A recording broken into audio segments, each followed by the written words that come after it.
यह कहानी है एक गरीब पिता और उसकी बेटी की। एक बार वह गरीब व्यक्ति अपनी बेटी को उसके स्कूल से लेकर शहर के एक महंगे होटल में पहुंचा। उस व्यक्ति ने फटे पुराने कपड़े पहने हुए थे और उसकी बेटी स्कूल की ड्रेस पहनी हुई थी। जब दोनों होटल के अंदर पहुंचे तो वेटर पूछा, सर आप क्या खाना पसंद करेंगे, आप अपना ऑर्डर बता दीजिए। तब उस व्यक्ति ने कहा कि आप मेरे बेटी के लिए एक प्लेट पाव भाजी लेकर के आ जाइए बस। वेटर ने कहा, सर आप कुछ नहीं लेंगे, आपके लिए भी कुछ लेकर आऊं। तो गरीब व्यक्ति ने कहा, मेरे लिए कुछ नहीं, आज मेरी बेटी के लिए पार्टी है। मैंने इससे वादा किया था कि अगर तुम इस जिले में 10th क्लास में टॉप करोगी तो तुम्हें मैं सबसे महंगे होटल में पार्टी दूंगा, तो आप सिर्फ बच्चे के लिए पाव भाजी ले आइए। वेटर ये बात सुनते ही दौड़कर अपने मालिक के पास गया और बोला कि सर आपसे एक छोटी सी रिक्वेस्ट है कि आप मेरी सैलरी से पैसा काट लेना, लेकिन आज मैं चाहता हूं कि उस बच्ची के साथ उसके पिता को भी एक प्लेट पाव भाजी खिलाया जाए, क्योंकि उस बच्ची ने पूरे जिले में 10th क्लास में टॉप किया है। वह गरीब पिता है, ज्यादा पैसे नहीं होंगे इसलिए कह रहा है, सिर्फ बच्ची के लिए ले आओ।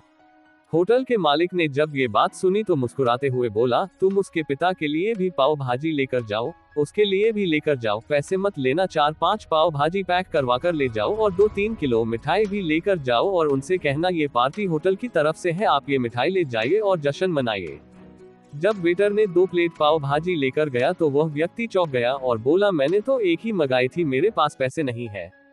वेटर बोला, अरे सर शर्मिंदा मत कीजिए, ये पार्टी होटल की तरफ से है, आपकी बेटी, हमारी बेटी ने टॉप किया है, ये मिठाइयाँ लेकर जाइए और जश्न मनाइए। पिता और बेटी खुश हो गए और चले गए। कई साल बीत गए। उस गरीब पिता की लड़की अब यूपीएससी की तैयारी करके कलेक्टर बन चुकी थी और इत्तेफाक से उसी शहर में उसकी पोस्टिंग हुई थी। उस लड़की ने उस होटल में सूचना पहुंचा दी कि मैं उस होटल में लंच करने के लिए आ रही हूँ। होटल के मालिक ने जब ये सुना तो होटल को पूरी तरह से सजावा दिया। गांव में ये बात पूरी तरह से फैल गई और कस्बे के सभी लोग उन्हें देखने के लिए आने लगे। कलेक्टर अपने पिता के साथ उस होटल में पहुंची। कलेक्टर ने होटल के मालिक से कहा कि शायद आप मुझे पहचाने नहीं, हम वही पिता पुत्री है जो कि हमारे 10 क्लास टॉप करने पर आपने मुझे पार्टी दी थी।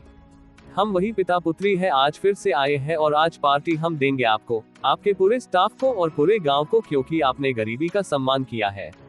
आपने उस दिन जो पार्टी दी थी, मुझे बताया कि मुझे कितनी और ऊंचाई तक पहुंचना है, कितनी और बड़ी मंजिल को छूना है। आपने एक नई प्रेरणा दी थी और आज मैं उसी प्रेरणा का एहसान चुकाने के लिए आई हूँ।